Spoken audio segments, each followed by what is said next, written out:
All right, we're here with Coach Q, Syracuse Orange women's basketball head coach here with us inside of the PressRoom Pub. It's the first time that you and I have been here, Coach Q, myself, Dan Tortora of Wake Up Call with Dan Tortora. Coming off of the Syracuse men's basketball game, you have a women's basketball game this coming Monday morning, and it'll be at 11 a.m. So we have an opportunity to speak with you on the season, the team so far. What you can say about, first and foremost, being here, Coach. Well, obviously, it's great. Anytime you can get out into the community, get to a restaurant, I'm really ready to get on these wings. What'd you order? I'm ready to eat these wings, the maple wings with the fries. So I'm really ready to get some food in my system. But it's good to be here. It's good to be with you, Dan. It's good to be out in the community and to have this show. Now, what wings did you order? What flavor did you get? Maple mustard. I've never had those before, but I heard they were fantastic, so I'm ready to sample them. So you got some maple mustard wing. Now the maple mustard, the owner's Tom Horn, so you give a shout out to Tom.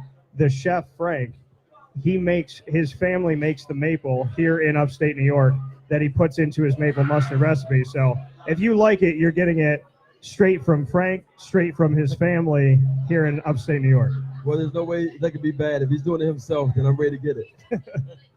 So you're here today. I mean, the team's obviously had some early success. You and I have spoken about some things on the air on Wake Up Call with Dan Tortora. I want to get your thoughts on going back to that Oregon game because hindsight is 2020. 75-73, you lose at Oregon in their place, at their home. They're ranked in the top 3 in the nation. What do you learn from that game? What can you say about being so close to a team that's obviously been so strong? Well, our players were really good. They did a really good job of being aggressive and really attacking down the stretch. And that's what it is about those games. When you're on the road, you're playing against tough teams. You have to be aggressive. You have to attack.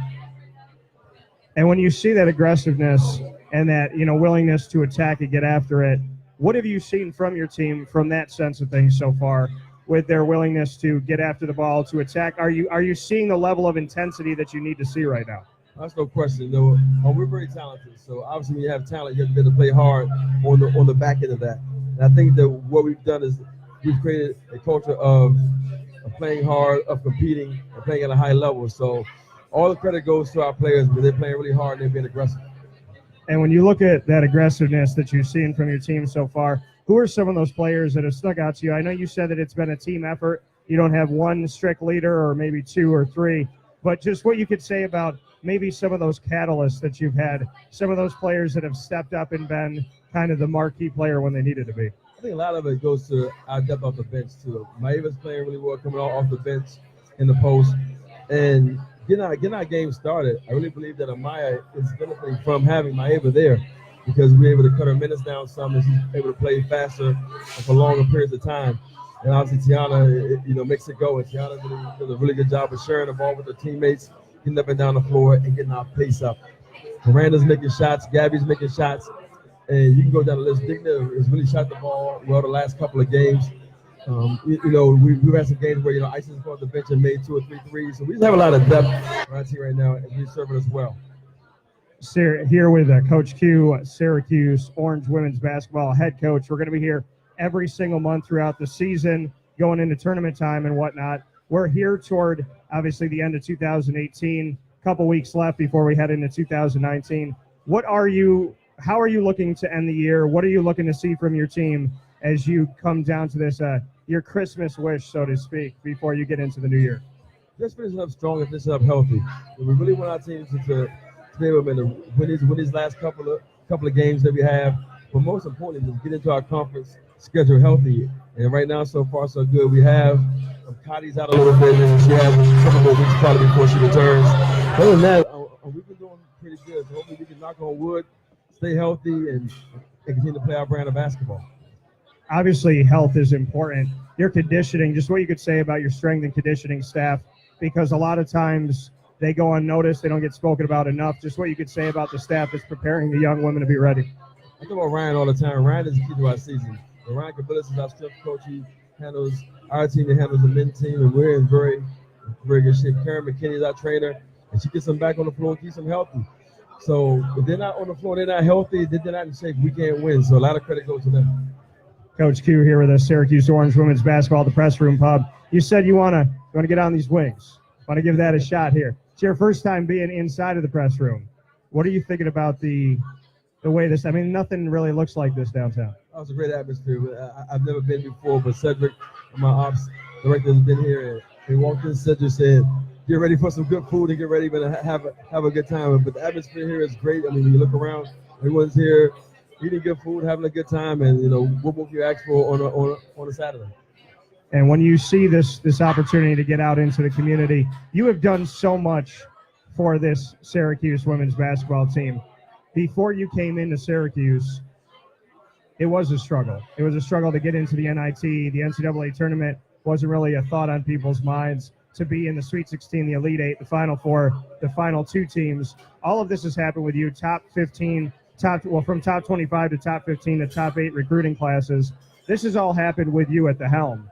So just what it feels like I know the national championship isn't there yet, but everything on its way there has happened already while you've been here. Sure, I have a great staff. I have Adi Amadou, Tammy Reese, Vaughn Reed. They do a great job of recruiting, getting our players prepared to play night in and night out. So a lot of credit has to go to them. They bring the players to the table. I'm kind of what you call a closer, if you would say. But they do a very good job of evaluating talent and getting the kind of talent into this program that we need to win.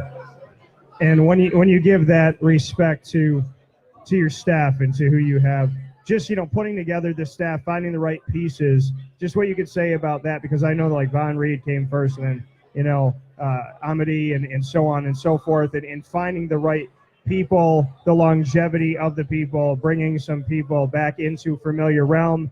And in the case of Von Reed, he's been everywhere and around the corner. So just what you could say up and down the line of your staff. The men and women that make up this staff truly are something special. Well, actually, it really started with Cedric Salas. He's our director of basketball operations. He does all of our programming. Anytime our team moves, our players move, our staff move, he's in charge of that, and we can't do it without him. And I can't say enough about Cedric. Cedric's been here with me pretty much from day one. So we've built this program together. And then Vaughn came along, and Vaughn is just one of the most brilliant offensive minds that I knew. So I had a chance to get Vaughn on staff. It was a great opportunity, so we took full advantage of that, getting Vaughn in to help us create a system, a style of play, our pace. I can't say enough about Vaughn. Vaughn makes this thing go. And then obviously Tammy being here. Tammy Reese has been an All-American and an All-Star player, Hall of Fame caliber player at every level which she's been at. Playing with Don Staley at Virginia, playing here in the state of New York high school basketball, was an All-American. We can go down the list. First pick by the Utah Stars in the WNBA draft when they had the inaugural draft, and she's just been a great asset to our players, because anything she says is substantiated by what she's done as a player. Adi Amadou really does all about international recruiting. He's done a really good job of identifying players internationally that can come in and help us win right away. And you can look up and down our roster and see the impact that these international players have made and that are making on our team. So we have a lot of good things in place. And we also brought Marcus back for our video coordinator. And Marcus was in the WNBA. He was at Boston College. He was an intern here. So we have a lot of familiarity in our building, and it makes for a really good play. And you had mentioned Cedric repeatedly here. He's here with us this afternoon. I almost broke his phone. But I had a problem you did that. I know. I saw the look that he gave me after it slid, and I was like, I don't want to mess with this phone. Yeah. But we need that. But you mentioned Cedric so much. He's sitting off to our side here, and obviously there's a lot of appreciation for the work that's done behind the scenes. You said he's been here with you since day one, day zero, so to speak. So just what you could say about the relationship that you guys have had and the mission that you've had together since you've been together for so long. It's about trust with him. I trust him, and a lot of times, a lot of the decisions that we make from an organizational standpoint, from a strategic standpoint, a lot of just every decision that's made leading up to the court, he's pretty much involved in it, and he's done an excellent job of keeping our program moving forward. He's a great asset and a great just a great friend to our players too. He serves on all levels. He has to be the hammer. He has to be the friend. He has to organize it. He's the he's the buffer. He's the sounding board. I don't envy his job. I think Cedric has a separate job in our building. Now, I've playfully razzed you about this, but at the same time would like you to put me in a duffel bag and take me with you. You get to play in Cancun and St. Pete and all over the place. So you know, I know Cedric's got to work with obviously making sure everything's set with that, making sure everybody's got what they need. So have you ever had a passport problem or a travel issue or anything? I mean, have you had anything crazy happen, them lose luggage? I know that when I went to Puerto Rico, my luggage stayed in Orlando. So have you ever had a moment on these travels? We've been good. I mean, knock on wood. It's just things have been really smooth for us travel wise, because I think that so much goes into the actual planning of the trip, that you have a plan A, a plan B, a plan C, and a plan. You know, you can go down the alphabet for this thing, because you have to get there. You have to be ready to play. So we travel pretty smooth and pretty seamless. But again, a lot of that starts with just the planning and just everything that goes into moving, you know, 35 to 40 people at one time, and it's been really smooth.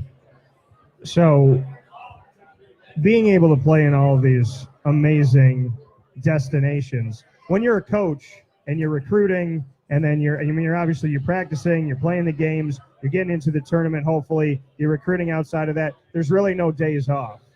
So you can't really take a lot of vacations. Your vacations also happen to be these little tournaments within the season, so to speak. You might not get to see Cancun for the next 20 years, but you get to see Cancun. You might not get to go down to St. Pete's, but you get to go down to St. Pete's. So just what you try to, I mean, do you try to enjoy it a little bit? Do you try to team bond and do some of these things knowing that the life of a coach is so difficult, yet you get to kind of balance it out with being able to see these tropical places? Well, our players have a fantastic time.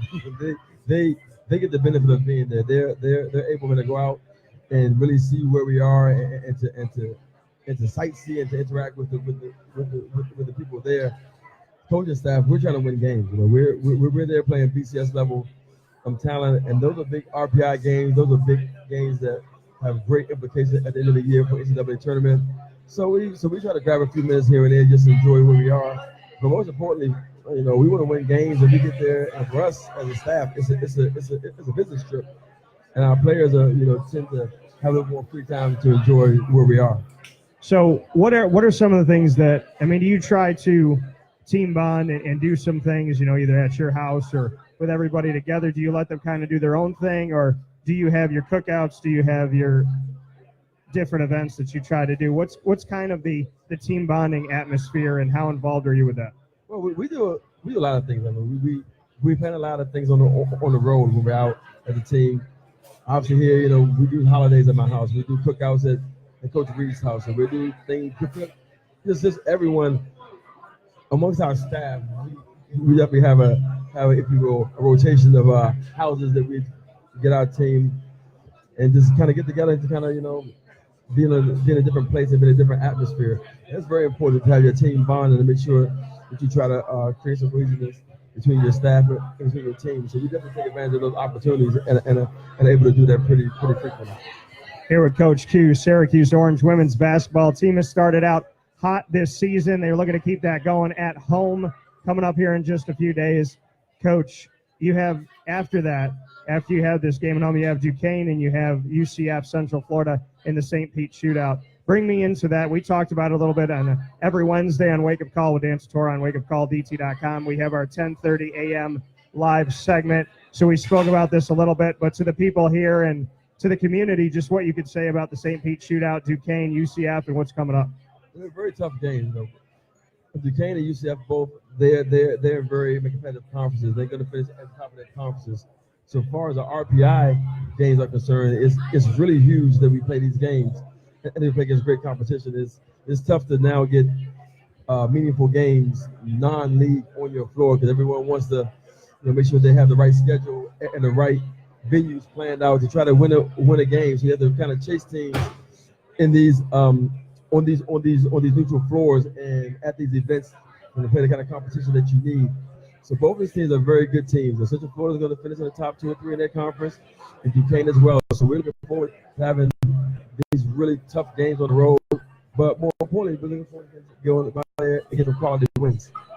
When you get into the scheduling aspect of things for non-conference games, has it gotten more difficult now because the team has gotten better? You're obviously, recruiting from season to season is going up. You're always trending upward with that. The team has done well. The team has had recent success. The team is in the NCAA tournament. You're not an easy out for anybody. So do you find that planning a non-conference schedule becomes more difficult? Like you said, teams want to win games before they get in conference. So has it kind of become, we don't want to play Syracuse right now? Has that changed a little bit? Yes and no. We're able to get quality BCS opponents in our non-conference, but those opponents normally come on neutral sites unless we're playing in one of our challenge games. So that's not as difficult. It's more difficult to probably get people to come to your home court. And we've done a really good job at home, and we won a lot of games at home. So it's hard to get people to come to Syracuse and play you on your home floor. But we're able to get quality neutral site games and really help us. And when you look at, getting on that home floor, the importance of what has happened with this fan base, have you seen an uptick? Are you seeing more respect, more appreciation? They say that winning heals all. You've done a lot of that. Are you seeing the fans respond? There's no question. Our attendance is way up. We're starting to get a lot of people at our game, a lot of support. We're selling season tickets, and obviously we're still trying to get that to where we're able to really make that dome look full and feel full. And right now we're doing a good job. I'm very grateful and thankful for the support that we're having from the community coming out to our games. But obviously we have to do our part and put a good product on the floor and win. So we're trying to take care of our part, and the community is really doing a good job of taking care of their part. But you never have enough fans in that dome. And when you have that dome, you have that venue, the importance of that venue. I mean, and it kind of brought me back because the last time, speaking on the men's side of things, that Old Dominion had played Syracuse was in 1981.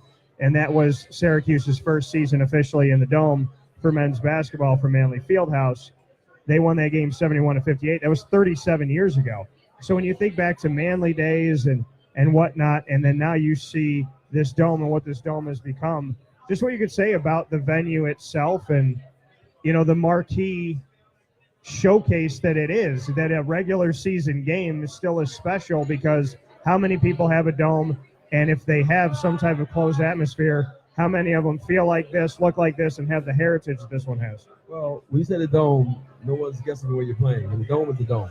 So I think that from a national standpoint, when you're playing in the Carrier Dome, nobody's guessing where you are.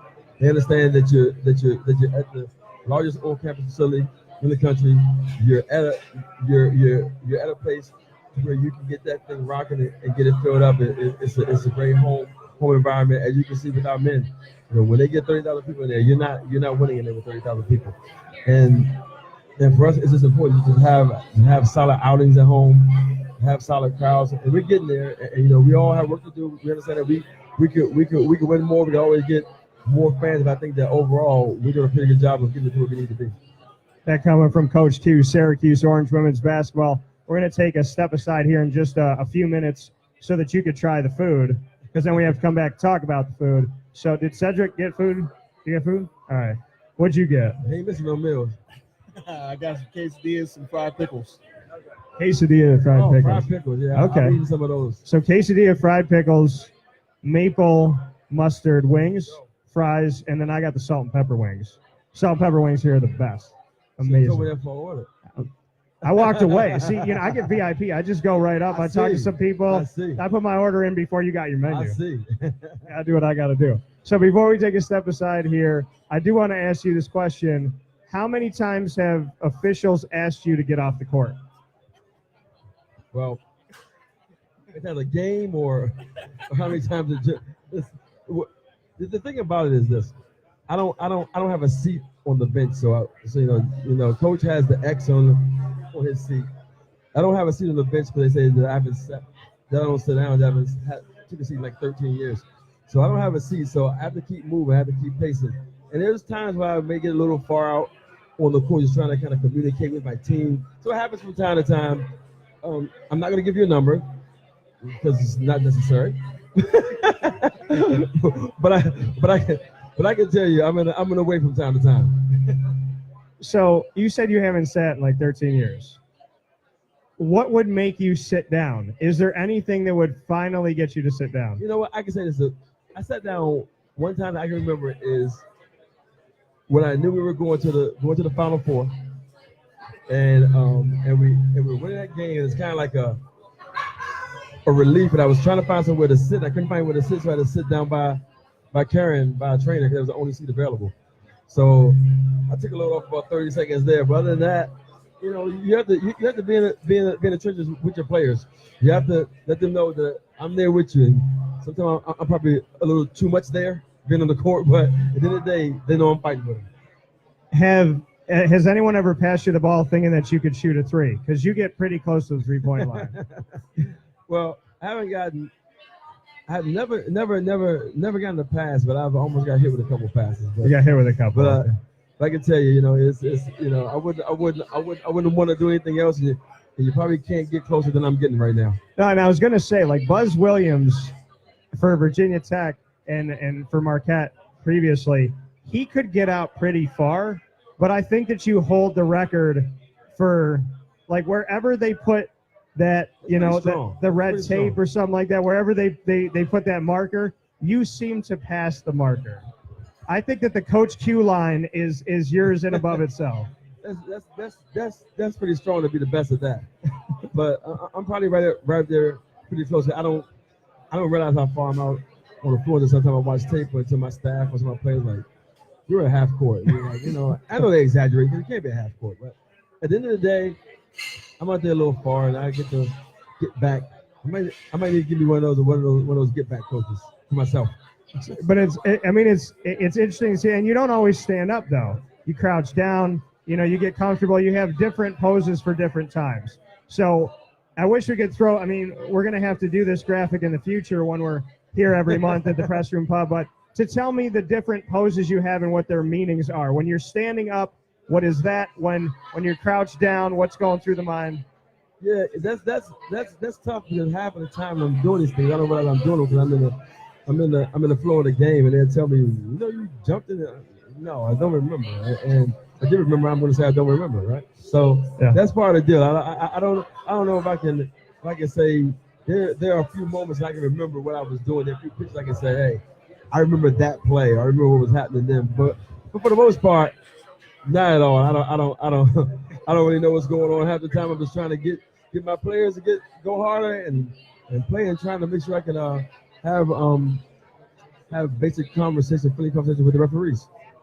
Does it put fear in your players that they don't have to wait for a timeout to see you, that they could come right by and you're right in their ear like, hey, I didn't like that play. I mean, you're right there. So I mean, does it create some positive fear?